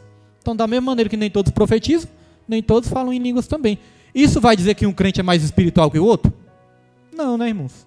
O termômetro da nossa espiritualidade, o que mede a nossa espiritualidade, não são os dons. O que mede a nossa espiritualidade é o amor, é o fruto do Espírito, é o amor, paz, alegria, temperança, domínio próprio. É isso que é a espiritualidade, que mede a nossa espiritualidade. Porque dons são ferramentas. É como se eu desse uma motosserra para o presbítero e falasse, pega aí, presbítero, usa essa motosserra aí. Mas isso não é isso que vai medir o talento dele, né? O que vai medir o talento dele é a capacitação que está no interior dele, não é a ferramenta. Então, nossos dons também é assim, irmãos. Dons é dons. Agora, a verdadeira espiritualidade vem através do fruto do Espírito. E é importante buscar o fruto do Espírito porque o caráter protege o poder. O fruto do Espírito é o caráter de Cristo forjado em nós. Não tem muita gente aí que é cheio de dom, irmãos, mas não é um mau caráter? Aí fica enganando as pessoas, às vezes fica mexendo com a mulher dos outros, mas tem dons. É usado para curar. Aí responde a pergunta da irmã, né? A pessoa desconcertada pode ser usada? Pode, né, irmãos? Mas naquele grande dia, apartai-vos de mim que eu não vos conheço. Né, irmãos? E ainda engana as pessoas, né? Isso. Aí aquele ensinamento, irmãos, que nós não podemos nunca esquecer. Ó. Ser usado não é sinal de ser aprovado. Então nós temos que desejar e ser aprovado. Ser usado sim, queremos ser também, mas ser aprovado no final, né, irmãos? Não está naquela passagem, apartai-vos de mim, ó, você curou, você profetizou, você fez tudo no meu nome, mas eu não conheço vocês, porque vocês praticam a iniquidade. Né, irmãos? Então isso é forte. Então, o batismo com o Espírito Santo também é para os crentes de todas as épocas. Deixa eu terminar de ler aqui, aí eu vou ler uma passagem aqui. Ó. Relata que cerca de 120 discípulos voltaram a Jerusalém e em oração aguardaram o revestimento de poder. Portanto, Atos registra a ação do Espírito na inauguração histórica da igreja como agência de Cristo. Então, irmãos, o derramamento do Espírito ali inaugurou a igreja. Por isso que eu digo que a igreja de Cristo é pentecostal. Foi inaugurada no Pentecostes. Trata-se da continuação da obra de Jesus por meio dos discípulos capacitados pelo Espírito Santo. Agora, olha só, Atos capítulo 2, versículo 39. Coloca aí, Pedro. Atos capítulo 2, versículo 39. Nós vamos aprender, irmãos, que esse revestimento é para os crentes de todas as épocas. Não era só para aquela época, não. Olha só, acompanhe comigo. Ó. Porque a promessa vos diz respeito a vós, então aqueles que estavam lá, né? A vós, a vossos filhos, a descendência daqueles que estavam lá também, a promessa dizia respeito a eles também. E olha, e a todos os que estão longe, pessoas de outras nações, né? Pessoas de outros lugares, não estavam nem ali, mas a promessa era para eles também. E olha no finalzinho, e a todos que estão longe, a tantos quantos Deus, nosso Senhor, chamar. Até hoje Deus chama pessoas ou não chamam? Até hoje Deus chama pessoas. Então, irmãos, esse revestimento é para os dias de hoje ou não? Porque está falando até para as pessoas que Deus chamar. É igual a oração lá de João 17, irmãos. A oração sacerdotal, a oração de Jesus. Jesus, pouco antes de morrer, ele fez uma oração. Nessa oração nós podemos dividir em 3 partes. Jesus, ele orou por ele mesmo, falou, glorifica o seu filho, Pai, assim como o filho te glorificou, glorifica-me agora. Aí depois Jesus continua dizendo, eu não oro só por mim, eu oro também por esse que tu me destes. Aí Jesus estava orando por ele, estava orando pelos discípulos ali, aí no final Jesus fala também, eu oro também por todos aqueles que hão de crer. Então, irmãos, a oração atinge, né, até nós hoje em dia, essa oração também nos contempla, até nós hoje em dia também. Todos que hão de crer em todas as épocas. A mesma coisa é o revestimento de poder, irmãos. E o revestimento de poder é interessante, como nós falamos, né? Cada um tem uma experiência diferente para contar. E todas as experiências maravilhosas e experiências lindas. Todos aqui já ouvimos vários relatos, né, irmãos? Então, todos com paciência. Épocas diferentes também. Já ouvi cada relato assim que a gente fica realmente maravilhado. Vamos lá, subtópico 2. A promessa cumprida em Pentecostes. O batismo no Espírito Santo remonta à profecia de Joel. Já falamos disso. Cristo a ratificou como sendo a promessa do Pai. O cumprimento se deu no dia de Pentecostes. Os discípulos foram cheios do Espírito Santo e falaram em outras línguas. Sinais sobrenaturais marcaram o advento do Espírito Santo. Olha só os sinais aqui, irmãos. Sinais sobrenaturais marcaram o advento do Espírito Santo. O som como de um vento. Então não está dizendo que foi um vento. Não foi um vento que tomou conta daquele lugar, não. Foi um som como de um vento. É como se ouvisse só o barulho, né? Isso, esse barulho que a Taone falou, fez aí. É igual lá em João capítulo 3, vai dizer assim, ó, o Espírito é como um vento, né, ele sopra, mas ninguém sabe de onde vem, para onde vai, né? Então foi um som como de um vento, não foi um vento. Outra coisa interessante aqui, ó. As línguas como que de fogo. Não está dizendo que era língua de fogo, mas língua como que de fogo, né? Parecia, era uma figura ali, línguas como que de fogo. Desses fenômenos, somente o falar em línguas se repetiria nos demais registros de Atos. Desse modo, a partir do Pentecostes, os discípulos começaram a pregar pelo poder do Espírito. Muitas maravilhas e sinais eram operados e as almas eram alcançadas.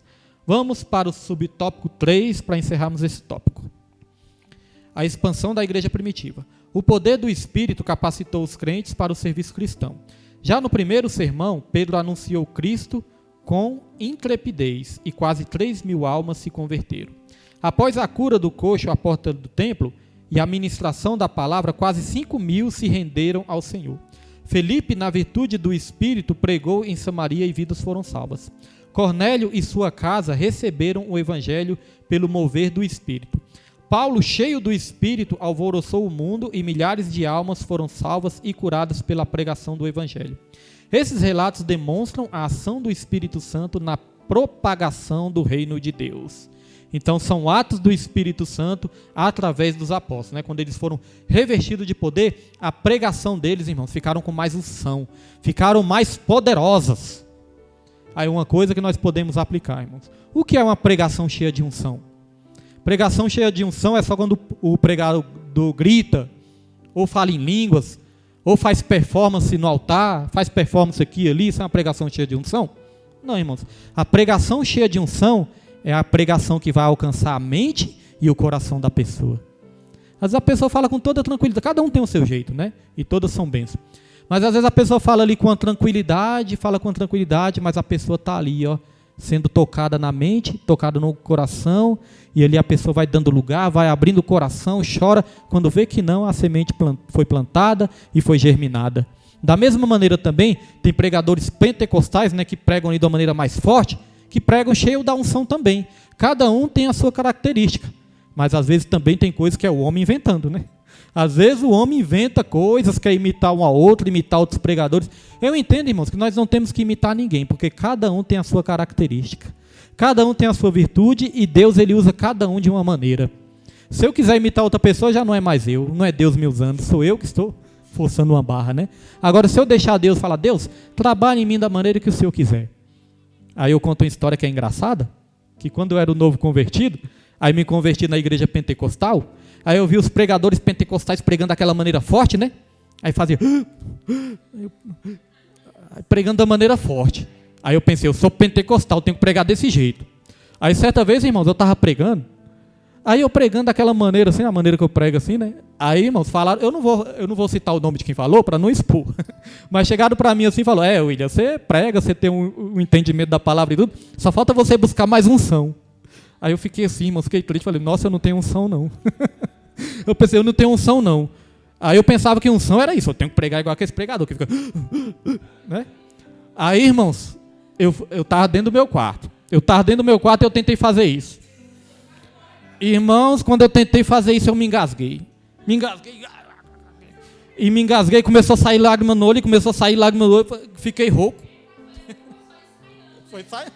Foi saindo dentro do quarto, para ninguém ver. Então, irmãos, eu fiquei rouco, engasguei. Eu falei, acho que o negócio de pregar desse jeito aí, acho que não é para mim, não. E aí continuei pregando da minha maneira mesmo. Vou lá para a rádio, prego do meu jeito, né? Continuei pregando da minha maneira. Mas eu cheguei a me questionar, cheguei a ficar na dúvida. Acho que eu não tenho unção, que eu não sei gritar daquele jeito. Irmãos, até um louvor, eu não tenho muito assim, acho que eu tinha que fazer aula de canto. Até um louvor, irmãos, eu não tenho assim a capacidade muito de controlar as cordas vocais. Então depois do louvor eu fico rouquinho. Aí às vezes os irmãos falam, né? Cadê, pastor? Não estou ouvindo tua voz não, mas eu não consigo. Eu for gritar mais alto, eu realmente... Mas aí é falta também de técnica, né? Nós podemos aperfeiçoar nas aulas de canto. Então, irmãos, é muito forte. Eu imagino Jesus, né? Jesus, a palavra de Deus nos ensina que às vezes ele sentava ali num barquinho, ficava sentado. Às vezes ele sentava ali na grama, no sermão da montanha, né? Sentava. Eu imagino assim, Jesus pregando é tranquilo. Porque a Bíblia não fala, né? Dele tá gritando, né? Mas, igual eu estou falando, irmãos, tem pregador que é usado sim, né? É usado de uma maneira mais forte, é benção, a gente sente a unção. Agora tem outros também. Eu vejo as crianças, às vezes nós vemos crianças já querendo imitar pregadores mais velhos, né, irmão?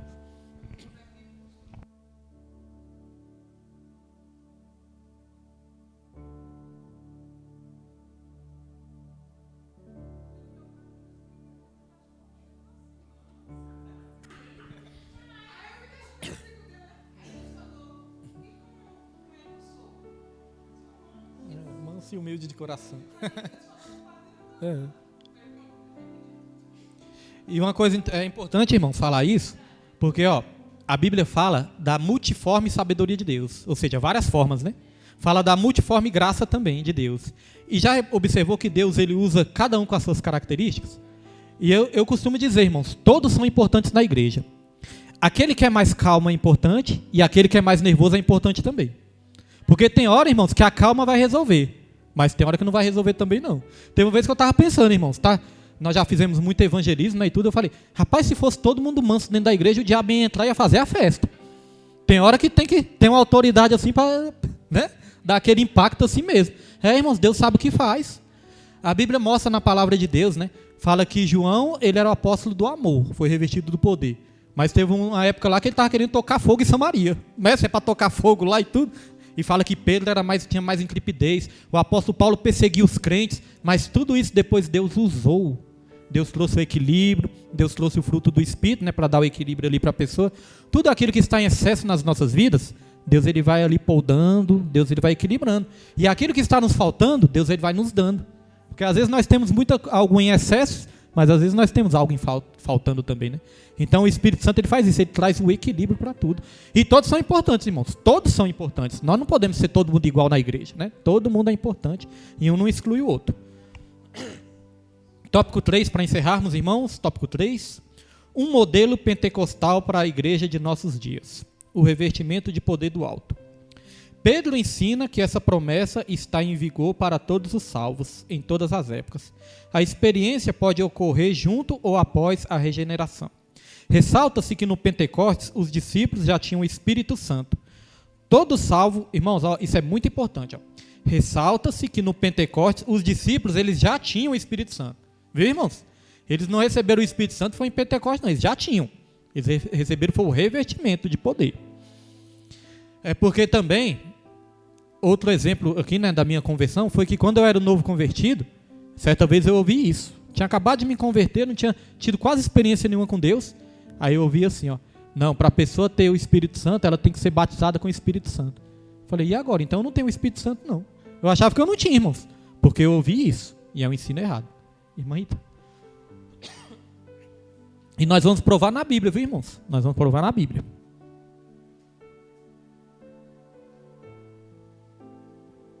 Então aqui, ó. Todo salvo em Jesus recebe o Espírito Santo, tá vendo? Todo salvo em Jesus recebe o Espírito Santo na conversão. Então, todo salvo em Jesus, quando se converte, recebe o Espírito Santo. Então, todos aqui já têm o Espírito Santo? Amém. Olha só, vamos ler na Bíblia, irmãos. Vamos ler na Bíblia. Ó. Gálatas 3, versículo 2. Coloca aí, Pedro. Gálatas 3, versículo 2. Olha só, irmãos. Só quisera saber isto de vós. Recebestes o Espírito pelas obras da lei ou pela pregação da fé? Então a gente recebe o Espírito pela pregação da fé, né? Então quando se prega para a pessoa crê, aí já recebe o Espírito. Pastor, essa passagem aí não me explicou muito não, ainda ficou meio confusa. Então vamos ler uma agora que vai explicar direitinho. Efésios capítulo 1, versículo 13. Efésios 1, 13. Olha só, irmãos.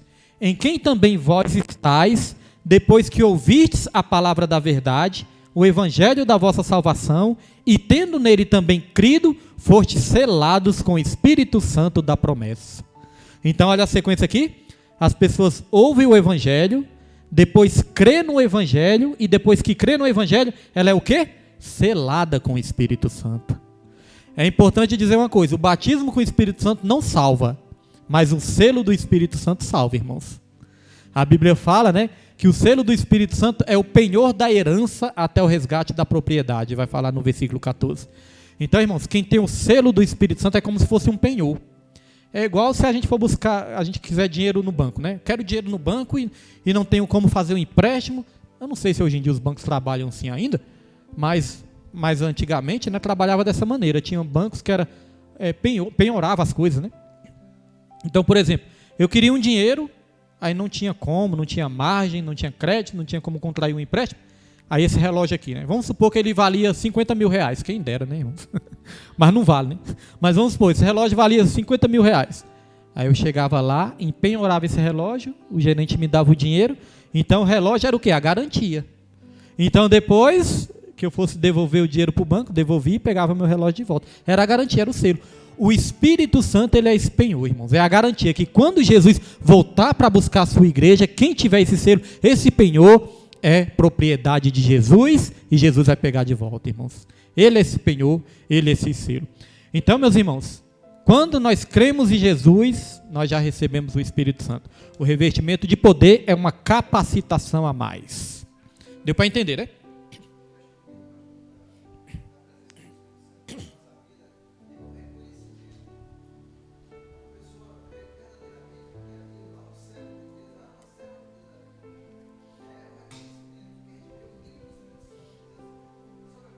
verdade, né? Quando fala, né? Você é crente, né? Como é que você sabe? Quem te contou?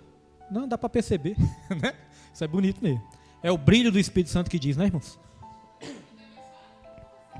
Conversar, é verdade. É benção.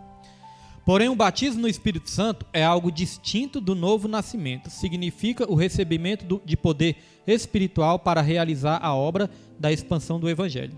Para uma vida cristã vitoriosa para uma vida cristã vitoriosa e a adoração mais profunda.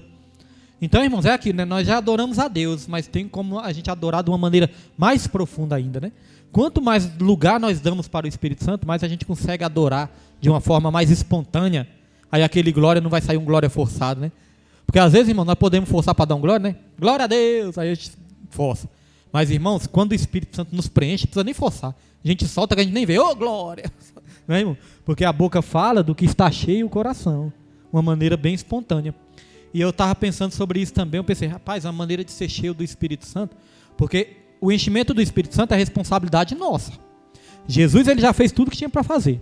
Aí lá em Efésios 5, versículo 18, vai falar, enchei-vos do Espírito. Então é a ordenança, né? Está falando, enchei-vos do Espírito, está mandando a gente encher. Vocês têm que se encher. Vamos falar, a água já está aí, falta você beber. Eu não vou colocar ela goela abaixo na sua boca. A água já está aí. A Bíblia não fala em Apocalipse? Quem quiser vir, venha e beba de graça a água da vida. A água já está disponível, irmãos. Nós é que temos que beber. Então, meus irmãos, eu pensando sobre isso, eu pensei, a maneira de se encher do Espírito Santo é realmente se esvaziando, porque tudo começa pela mente. A Bíblia fala que nós nos somos transformados pela renovação da nossa mente. A nossa mente é a porta de entrada para o nosso homem interior. Nossa mente, nossos olhos. Que isso, meu Deus? É aquela vassoura que só faz poeira, né? No tempo da seca, da poeira, passa a vassoura, é poeira até umas horas. Ah não, tá pintando meio fio. Jesus. Vai logo, meu filho, parou logo na frente da igreja.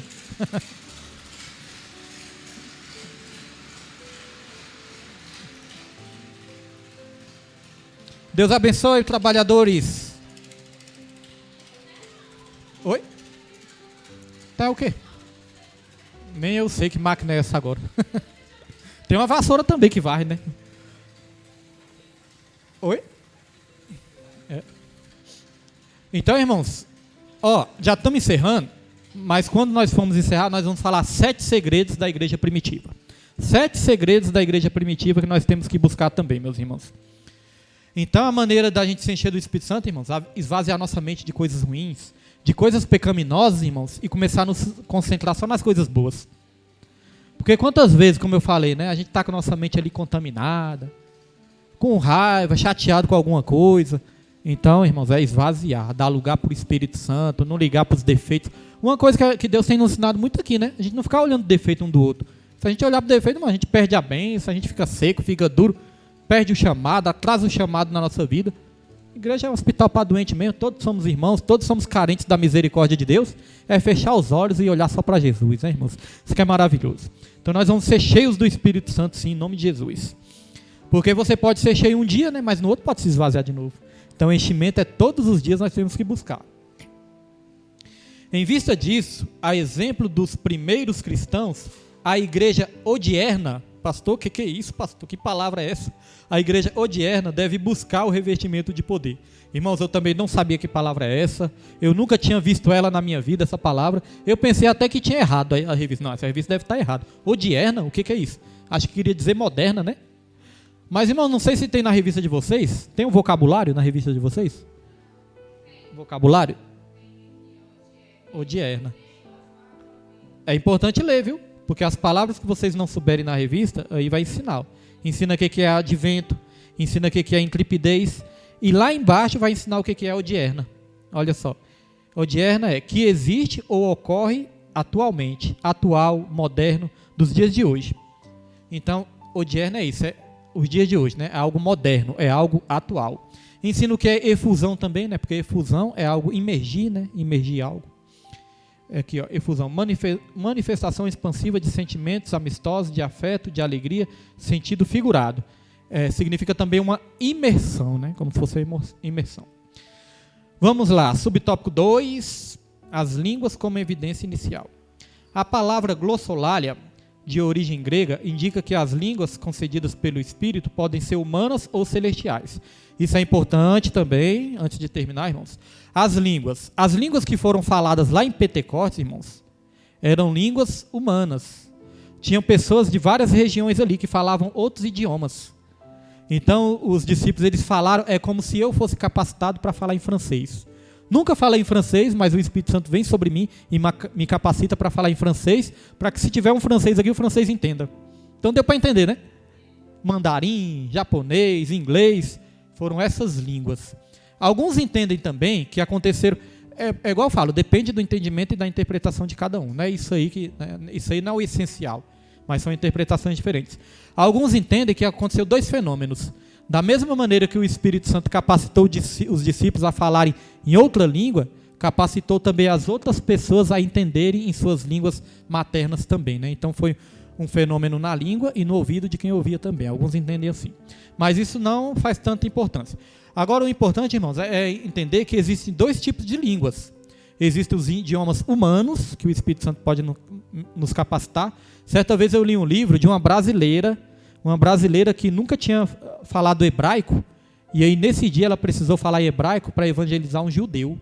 Estava um judeu lá que entendia hebraico, e ela, irmãos, na mesma hora ela foi capacitada pelo Espírito Santo e começou a falar em hebraico.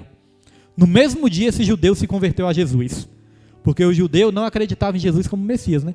Mas no mesmo dia que essa mulher, uma brasileira, falou em hebraico, o judeu se converteu em Jesus. Então veja que até nos dias de hoje acontece também, né? Agora, as línguas estranhas pode ser também uma língua que ninguém entende, que só Deus entende, que fala lá em Coríntios também, né? Língua que só Deus entende, as línguas estranhas também. Então, existem esses 2 tipos. Vamos lá continuar. No Pentecostes, os discípulos falaram línguas. Em Cesareia, o centurião e a família falaram línguas. Os irmãos em Éfeso falaram línguas. Em Samaria e na vida de Paulo, as línguas estão implícitas. Assim sendo, o falar em línguas é a evidência inicial do batismo no Espírito Santo. As línguas só cessarão quando Cristo voltar. Por isso, a instrução bíblica diz: procurai com zelo profetizar e não proibais falar línguas. Apesar da nossa doutrina ser pentecostal, eu gosto de passar para os irmãos aqui, irmãos, outras interpretações também, né? Como eu disse, alguns interpretam que não é somente a língua que é a evidência do batismo com o Espírito Santo. Alguns interpretam assim também. E é importante a gente estudar todas as áreas, que vai só acrescentar nas nossas vidas, né? Lá em 1 Coríntios, capítulo 12, se eu não me engano, é versículo 12 ou 13, vai dizer também, né, que todos foram batizados num só Espírito. Então a evidência também, né? A gente pode entender que a evidência também pode ser outra manifestação também espiritual. Mas respeitamos todas as interpretações também. Subtópico 3. A plenitude do Espírito Santo. A experiência pentecostal não ficou restrita ao tempo dos apóstolos. A expressão do meu Espírito derramarei aponta para o início da dispensação do Espírito e mostra que a efusão será contínua até o grande e glorioso dia do Senhor. A plenitude abrange o fruto do Espírito e as manifestações espirituais, tais como as profecias, sonhos, visões, prodígios e sinais. Então é interessante, né, que às vezes a pessoa não fala em línguas, mas é usada ali na profecia, no sonho, numa visão, sinais, né? Por isso que eu entendo também que pode ser outras evidências também, não somente falar em línguas. Mas isso é o entendimento que eu tenho e cada um pode ter o seu também, interpretar de uma maneira, né? Assim, o Espírito permanece em ação na vida da igreja. Ele é que capacita e conduz o povo de Deus. Em razão disso, a Bíblia ensina: enchei-vos do Espírito Santo, como eu falei lá em Efésios 5, versículo 18. Agora vamos para a conclusão, e depois da conclusão nós vamos falar os 7 segredos da igreja primitiva. Conclusão diz: Lucas descreve a capacitação do Espírito Santo no ministério de Jesus e no ministério da igreja. Esse revestimento de poder na vida do crente não é apresentado como um dom para a salvação, mas como a unção dos salvos para o testemunho e o serviço cristão. Esse é o padrão bíblico adotado pelo pentecostal submisso ao ensino das Escrituras Sagradas. Então eu creio, irmãos, que esse ensino aqui tirou, né, algumas dúvidas, pode ter deixado outras dúvidas também, mas isso é importante para que a gente estude cada vez mais. Agora, os 7 segredos da igreja primitiva para a gente encerrar. Primeiro segredo, a prioridade dada ao Espírito Santo. A igreja primitiva dava prioridade ao Espírito Santo. 2, a utilização dos dons espirituais. A igreja primitiva utilizava bastante os dons espirituais. O apóstolo Paulo falou, para Timóteo, não deixe o dom que há em ti morrer. Não é verdade, irmãos? Então o dom não pode ficar ali adormecido, tem que despertar dentro de cada um de nós. Terceira característica ou segredo da igreja primitiva, irmãos, a capacidade de enfrentar perseguições. A igreja primitiva tinha uma capacidade sobrenatural de enfrentar perseguições. Hoje eu estava vendo uma imagem do profeta sendo cerrado no meio. A Bíblia fala que profetas foram até cerrados no meio, irmãos. Imagine, pegar uma serra assim, imagine. Então a igreja primitiva tinha essa capacitação sobrenatural de enfrentar perseguições. Nós também temos que ter, 4. A quarta característica ou segredo da igreja primitiva, irmãos. A convicção de que Cristo está vivo. Então era a fé, que Jesus realmente tinha ressuscitado. Eles tinham essa fé inabalável. Ninguém tirava essa fé deles. 5. O evangelismo atuante e dinâmico. O que caracterizava essa igreja era um evangelismo atuante e dinâmico. Não era aquela igreja morna, parada, não. Eles realmente evangelizavam. Era algo atuante. Hoje em dia eu vejo, irmãos, a gente gosta de festa, de congresso, de vigília, a gente gosta de tudo isso. Mas hoje em dia, irmãos, nós vemos que as igrejas estão investindo tanto em festa, congresso, tudo, mas está faltando igreja nas ruas. Às vezes tem festa, no fim de semana, os jovens aqui são chamados para várias festas. O jovem vai tocar não sei aonde, vai para congresso tal, para vigília tal, várias festas dentro das 4 paredes. Mas eu falo, não, mas quando tem o evangelismo, eu não abro mão dos jovens, não. A igreja precisa estar nas ruas também, irmãos, porque a maioria das pessoas que estão precisando estão nas ruas. Nas igrejas a maioria é crente, não é verdade? Então a igreja tem que ter evangelismo atuante e dinâmico, e hoje em dia, infelizmente, está faltando igreja na rua. 6. A vida de oração. A igreja primitiva tinha uma vida de oração. É como se diz, orar sem cessar. Não é só orar uma vez ou outra, é orar sem cessar. E 7, a santificação pessoal e coletiva. Eles se santificavam pessoalmente, individualmente e também coletivamente. Ou seja, eles ajudavam uns aos outros no processo de santificação também. Eu entendo que no lugar deles ficar apontando toda hora o erro, eles faziam estender as mãos e ajudar a caminhar junto. Vamos, eu vou te ajudar a vencer isso. E aí a igreja era santificada coletivamente também. Amém, irmãos? Esses são os 7 segredos